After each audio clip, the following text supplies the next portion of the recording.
So a triple net lease, there's really two types. You can have just a regular triple net lease or an absolute triple net lease. A regular triple net lease would be a lease in which the tenant not only pays base rent, but also pays what's called additional rent. And that's defined in the lease, and it depends on how it's defined. Oftentimes it includes taxes, insurance, and common area maintenance expenses. So let's say you're a dentist opening a practice in a shopping center, for example, and you're leasing out one of the units. It's 2,000 square feet. The shopping center is 10,000 square feet, just for example.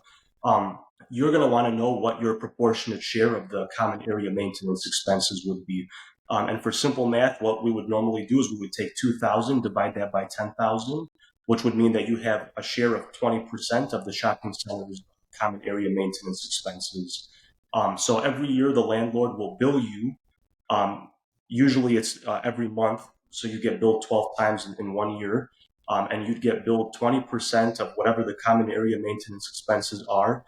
You'd get billed 20% of the property taxes and 20% of the insurance costs. And then at the end of the year, the landlord would do what's called a reconciliation to find out what the actual cost was. And then if there's, a discrepancy, you'd either be given a credit or you would be charged, whatever you still owe to the landlord. That would be like a regular triple net lease. An absolute triple net lease would be a lease in which you're pretty much going to get charged every, imaginable cost that's associated with the property. You would still pay your proportionate share, but it would include everything, capital expenditures. So, for example, if the landlord has to make a repair to the parking lot, you would pay for a portion of that. And it just comes down to what the parties are able to negotiate. But back to your question, Nick, the biggest amount of negotiation that I see is in what's actually defined as common area maintenance expenses. So